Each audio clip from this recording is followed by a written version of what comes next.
제가 2013년도에 저도 네팔을 간 적이 있습니다. 의료 선교팀을 인솔해서 선교차 네팔을 갔었는데요. 선교사님과 함께 네팔에 있는 소수 부족들을 찾아가서 의료 선교하는 일을 했었습니다. 그 선교 일정 중에 아까 영상에 나왔던 그 챗방 부족이라고 하는 그 소수 부족이 사는 그 산 마을에도 제가 마침 갔었어요. 근데 이 소수 부족이 사는 그 산 위에도 참 은혜로 복음이 전해지고 교회가 세워졌습니다. 제가 가서 보니까 주일이면 교회에 모여서 이제 예배를 드리고 그 성도님들이 식사를 하는데 그 예배 후에 함께 나누는 식사가 이분들이 일주일 동안 먹는 것 중에 유일하게 제대로 된 식사 한 끼예요. 그 쌀로 된 밥을 지어서 한 끼 먹는 게. 더 놀라운 건 그 예배와 식사를 위해서요, 먼 곳에서 오시는 분은 산을 몇 개 넘어서 3시간을 걸어오는 거예요. 오늘 11시 반 저희가 예배잖아요. 그럼 그분들은 8시에 나와서 산을 넘어 걸어왔다가 예배 드리고 말씀 배우고 밥 먹고 또 3시간을 걸어가야 돼요. 이제 그 교회를 저와 저 의료 선교팀이 이제 방문을 하게 됐는데, 저희도 어쩔 수 없이 이제 걸어 올라가야 되죠. 날은 너무 더운데 힘들었어요. 여러분 이제 웬만한 분 아실 거예요. 제가 싫어하는 것 중에 하나가 운동하고 등산입니다. 네. 근데 이제 방법이 없잖아요. 그 산에 있는 소수 부족을 만나러 교회를 가야 되니까 산 올라가는데 하필 전날 비가 많이 왔어요. 그래서 개울이 넘쳐갖고 다리도 끊기고 차가 못 들어가요. 그래서 차로 건널 수 없어서 보시는 것처럼 짐을 다 머리에 이고 건너가요. 날씨도 무더운데 발전기부터 많은 짐을 저렇게 전부 우리 선교팀 현지 봉사자들이 지고서는 몇 시간 동안 저렇게 걸어서 산을 올라갑니다. 올라가다 보니까 신기하더라고요. 우리는 그 비싼 망고가 여기저기 열렸는데 뭐 먹을 생각도 없어요. 올라가기 바빠요. 그렇게 올라가서 이제 함께 모신 분들과 예배 드리고 또 진료도 해드리고 아이들 선물도 주고 간식을 주고 이렇게 선교를 하게 됐는데, 이제 식사 때가 되니까 저희 봉사자들도 밥을 먹어야 되는데 그 산에 뭐가 있겠어요. 먹는 것도 그렇지만 여건도 주방도, 그러니까 가져간 컵라면부터 온갖 잡다한 거 그냥 다 가마솥에 때려놓고 이제 불 떼서 끓여 먹고 그렇게 이제 힘들게 선교하고 봉사했던 기억이, 저도 저 영상을 보면서 10년이 좀 지났는데 새롭게 떠올랐어요. 물론 그때 힘들었기 때문에 다시 갈 거냐 그러면 저도 선뜻 대답은 못 하겠어요. 근데 여러분, 그러다가 제가 옛날 사진을 보다가 그때 함께 갔던 팀들이 찍은 사진 한 장이 딱 눈에 띄었는데요. 여러분, 긴 여정이었지만 이 사진에 보시는 것처럼 힘들게 오르내리지만 다 사진 찍을 때 표정이 어때요? 환하게 웃는 모습이에요. 전 저 사진이 더 인상 깊었던 게 저 가운데 있는 그 자매 중에 하나가 저때 당시에 이제 아빠하고 늘 따라왔어요. 초등학교 때부터 선교를. 중학교쯤 됐는데 얼마 전에 소식을 물어보니까 저 학생이 커서 미국에 유학을 가서 존 허킨스대 의대를 들어갔어요. 아버지도 의사인데, 아버지 어머니가 의사인데 두 딸이 어려서부터 선교를 따라왔거든요. 본인도 의사가 됐어요. 참 하나님의 섭리라는 게 놀라운 것 같고, 우리가 뭘 보여주고 뭘 가르치느냐가 참 중요한 것 같아요. 예전에 그 저기 갔던 장로님 한 분은요, 이제 어린 아들을 데리고 왔어요. 근데 마지막 제가 갈 때는요, 그 어린 아들이 커서 취업을 했어요. 그 장로님 뭐라고 자랑하시냐면은 요번 참가비는 제가 월급 받아서 내줬다고, 아들이. 아버지가 선교비 내서 어린 아들을 데리고 다녔는데 그 아들이 커서 아버지 선교비까지 내줘서 부자가 같이 오는데 참 부러웠어요. 이게 참 신앙의 가정이 누리는 복이구나. 여러분, 제가 드리는 이 얘기가 뭐냐면은 그 현장에 있을 땐 참 힘들고 그 문득문득 내년엔 내가 좀 안 와야지. 심지어 인솔 목사님 저도 그런 때 있어요. 근데 다음에 오지 말까 하다가 저도 7년을 갔습니다. 미얀마, 네팔, 라오스, 지금까지 2년이 됐는데 베트남. 여러분 정말 힘들긴 한데요, 그 과정을 되돌아보면은 또 다른 곳에서 얻을 수 없는 기쁨이 그 속에 있어요. 그래서 힘들지만 또 기쁘고, 그래서 또 가게 되는. 여러분 가끔 우리 신앙생활에 그런 역설이 있어요. 힘들고 어려운데 기쁜, 그 기쁨이 있기 때문에 또 힘든 일을 참고 가는, 그게 우리 신앙생활의 모습이 아닐까 싶어요. 여러분 바울이 오늘 그걸 우리에게 잘 보여주는 본문이 오늘의 본문입니다. 바울은요 자기를 23절에서는 복음의 일꾼이다 이렇게 읽고요, 25절에 가면은 교회의 일꾼이다 이렇게 얘기를 합니다. 사실 같은 말이에요. 바울은 복음 전파를 해서 부름을 받았습니다. 근데 바울에게 복음은 뭡니까? 예수님이에요. 바울에게 복음은 어렵잖아요. 예수 그리스도가 복음이에요. 근데 여러분 그 예수님이 전파되는 곳에 뭐가 세워져요? 교회가 세워져요. 교회의 머리가 누구세요? 예수님이세요. 그러면 그 복음을 전하게 한 복음의 일꾼은 결국은 뭐의 일꾼이에요? 교회의 일꾼인 거예요. 복음의 일꾼이 교회의 일꾼이고요, 교회의 일꾼이란 다른 사람이 아니라 예수 그리스도 복음을 전하는 사람이 여러분 교회의 일꾼인 거예요. 그렇게 바울은 자기를 복음의 일꾼이자 교회의 일꾼이다 그러면서 25절에 말하기를 하나님이 너희를 위하여 내게 주신 직분을 따라서 세워졌단 말이에요. 자, 바울이 일꾼이 된 건 스스로 한 게 아니에요. 하나님이 선택하셔서 일꾼으로 세워주셨어요. 뭘 위해서 세웠느냐? 하나님의 말씀을 이루려 함이라. 여러분 바울이 말하는 하나님의 말씀을 이룬다는 건 다른 거 아닙니다. 하나님의 말씀을 전파하는 거예요. 그러니까 하나님 말씀 전파하라고 하나님께서 바울을 일꾼으로 세우셨고, 그래서 그가 그 복음을 전하는 곳에 교회가 세워졌다라는 거죠. 여러분 그 복음의 여정을 우리는 작년에 사도행전을 보면서 일일이 다 살펴봤어요. 바울이 그 일꾼으로서 얼마나 성실히 일했습니까? 근데 그 일하는 과정에 좋은 일만 있었느냐? 고난도 숱하게 많았어요. 그 고린도 후서에 보면은 여러 사람들이 자기가 사도라고 뛰어나다고 말하니까 바울이 말합니다. 내가 좀 어리석은 소리를 해도 이해해달라. 무슨 소리냐면 바울은요 자기 자랑 안 했어요. 근데 하도 보지 못하다 참지 못하다가 내가 좀 이야기하겠다면서 내가 어리석은 말을 해도 좀 이해해달라 그러고요, 자기가 복음을 해서 얼마나 수고했는지를 고린도 후서 11장 23절에서 25절에 말합니다. 그들이 그리스도의 일꾼이냐? 정신없는 말을 하거니와 나는 더욱 그러하도다.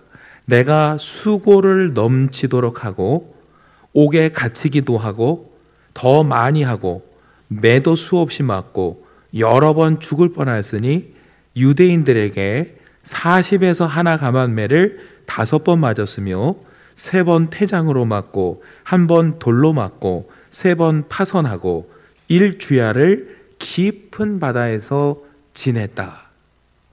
복음을 위해 수고한 걸로 치면 내가 더했다라는 거예요. 어느 정도로 수고했느냐? 옥에 갇히는 건 이건 기본이에요. 매도 수없이 맞았어요. 죽기 직전까지 맞았고 돌에 맞아 죽을 뻔했고 풍랑을 만나서 일주일을 바다에 떠다니기도 했다라는 거예요. 여러분 이게 뭐예요? 바울이 교회의 일꾼으로서 복음의 일꾼으로서 당했던 수많은 고난 중에 하나였어요. 여러분 근데 우리가 눈여겨볼 건 뭐냐면 바울은 이런 고난을 숱하게 당하는 중에서도 뭐라고 고백합니까? 24절에 나는 이제 너희를 위하여 받는 괴로움을 어떻게 해요? 기뻐한다 그랬어요. 여러분 바울은 이 많은 고난을 당하면서요 원망하거나 분노하는 게 아니라 기뻐한다 그랬어요. 바울이 왜 이 고난 중에도 기뻐하는가? 오늘 우리가 그걸 배우려고 해요. 여러분, 바울이 고난 중에도 기뻐한 첫 번째 이유는요, 이 고난이 자기를 위한 고난이 아니라 뭐예요? 24절에 보니까 너희를 위하여 받는 고난이라고 했어요. 너희가 누굴까요? 이 편지를 받는 골로새 교회예요. 직접적으로 골로새 교회고, 넓게 보면은 세상의 모든 교회예요. 바울은 이 고난이 내가 범죄해서 당하는 고난도 아니고 다른 일로 당하는 고난이 아니라 한마디로 뭐예요?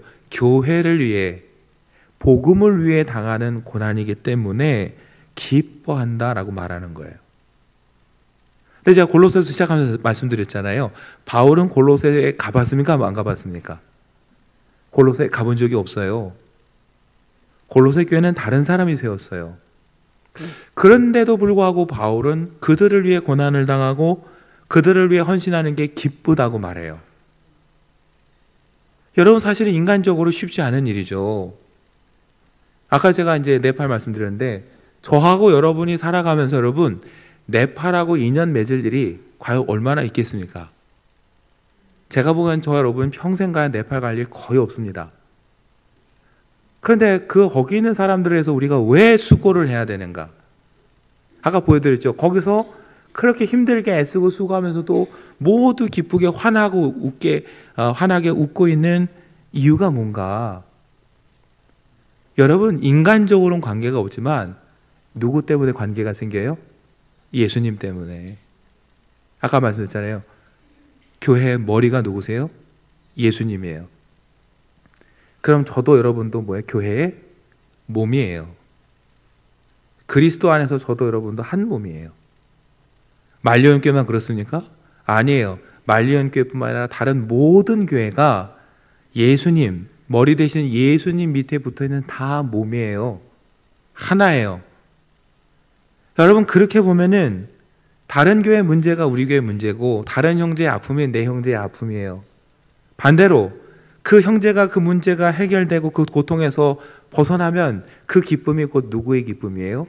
우리의 기쁨이 되는 거예요.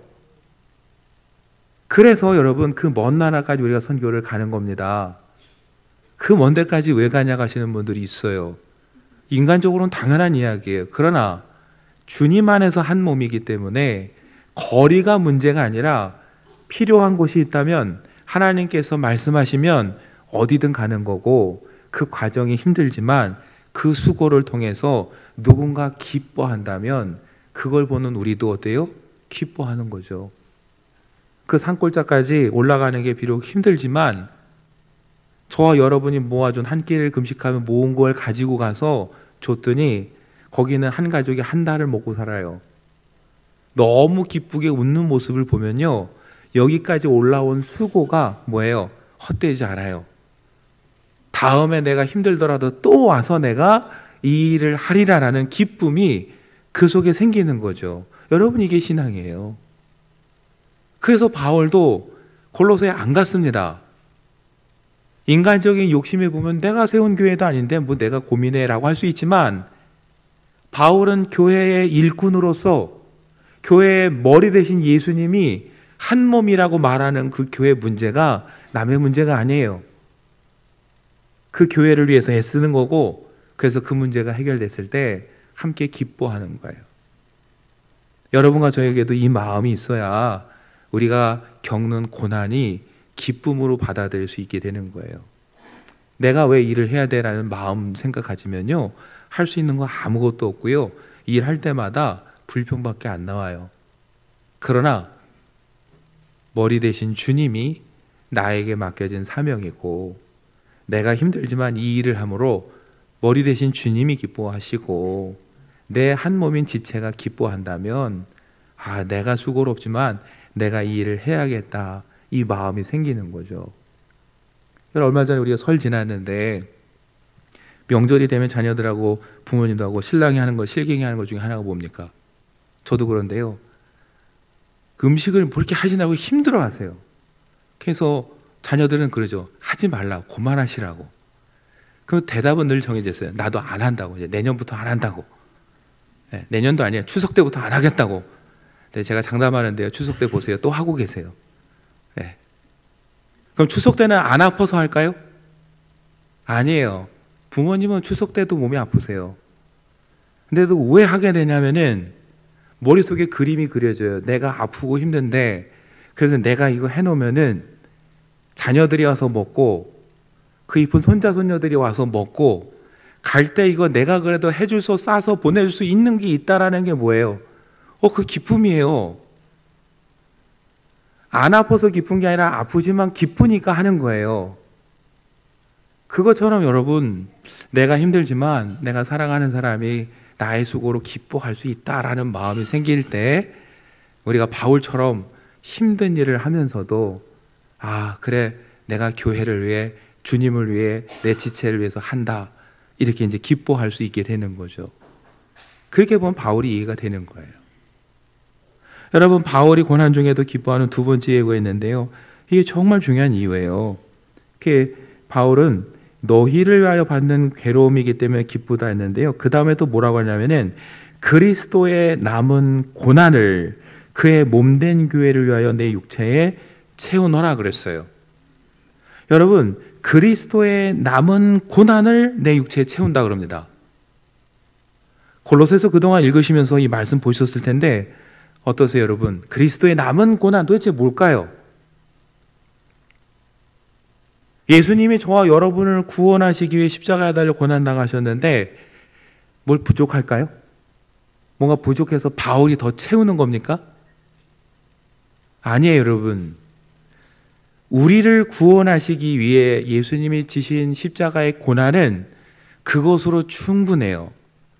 우리의 고난을 위해서 예수님이 더 하셔야 될 건 아무것도 없어요. 충분히 이루셨고 저와 여러분은 믿으면 돼요. 그럼 바울이 말하는 그리스도의 남은 고난은 도대체 뭐냐? 여러분, 결론만 말씀드리면 주님과 함께 주님을 닮아가는 거예요. 여러분, 요한계시록에도 보시면 새 하늘과 새 땅이 이루어진다고 하는데 그 전에 뭘 말합니까? 믿는 자들에게 임하는 잠시 잠깐의 환난과 핍박이 있다고 말해요. 이게 여러분 유대인들이 보는 세상이에요. 새 시대가 오고 하나님의 나라가 오는데 그 전에 꼭 거쳐야 되는 게 뭐예요? 의인들의 핍박이자 고난이라는 거예요. 주의 자녀들이 당하는 고난. 여러분, 바울이 보기에 예수님은 이미 우리의 구원을 이루셨어요. 하나님의 나라가 시작됐어요. 근데 그 하나님의 나라가 온전히 이루어질 때까지 우리는 기다려야 되는데 그 기다리는 동안 이 땅에 살면서 우리에게 뭐가 와요? 고난이 와요. 핍박이 와요. 그 고난을 우리가 감당하고 참여하는 게 뭐냐? 그게 바로 주님의 십자가에 동참하는 거예요. 주님과 함께 하는 거예요. 그게 뭐예요? 그리스도의 남은 고난을 우리에게 채운다라는 바울의 고백이 그 뜻이에요. 주님의 나라가 온전히 이루어지기 전에 우리에게 다가오는 고난이 있는데 우리가 그걸 기꺼이 지자는 거예요. 주님과 함께. 그게 바울의 말대로 그리스도의 남은 고난을 우리 몸에 채우는 거예요. 여러분, 바울에게 왜 중요한지 아세요? 주님이 십자가를 지셨는데 그 십자가를 함께 진다. 그 순간 이 사람은 뭐가 돼요? 진짜 주님의 제자인 거예요. 바울에게 찾아오는 고난은 불평의 대상이 아니라 영광이었어요. 내가 정말 주님의 제자로 인정받았구나. 주님이 나를 정말 그 십자가에 같이 불러주셨구나. 여러분, 그렇게 생각하기 때문에 바울은 이 고난이 뭐예요? 기쁘게 받아들이는 거예요.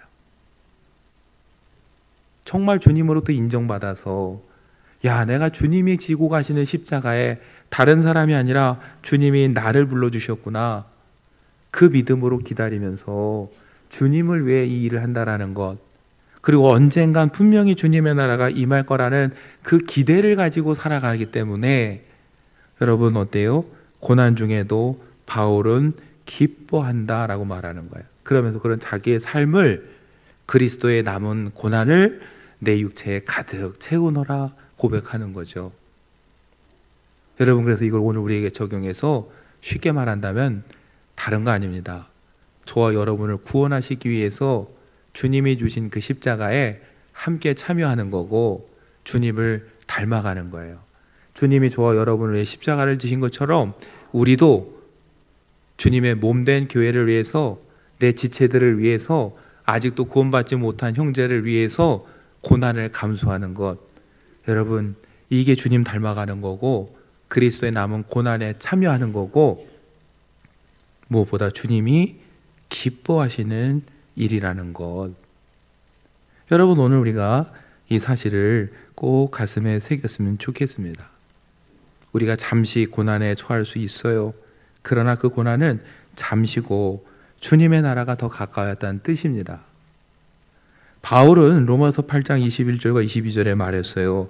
바라는 것은 피조물도 썩어짐에 종노릇한 데서 해방되어 하나님의 자녀들의 영광의 자유에 이르는 것이니라. 피조물이 다 이제까지 함께 탄식하며 함께 고통을 겪고 있는 것을 우리가 아느니라. 주님의 나라 오기 전까지 모든 피조물이 탄식하며 기다리지만 그건 절망이 아니에요. 다시 오실 주님의 날에 대한 기대 가운데 기다리고 소망하는 거죠. 여러분, 오늘 우리가 이 사순절을 시작하면서 오늘 이 골로새서의 말씀을 보게 되었습니다. 여러분, 이 사순절을 보내면서 우리가 이 두 가지를 꼭 기억했으면 좋겠어요.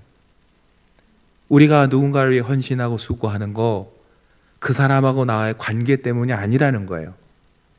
내가 친해서 헌신하고 나와 상관없으니까 상관없고가 아니라 저와 여러분이 누군가를 위해서 수고한다면 그 이유는 한 몸이기 때문이라는 거, 머리 대신 주님이 원하시기 때문이라는 거.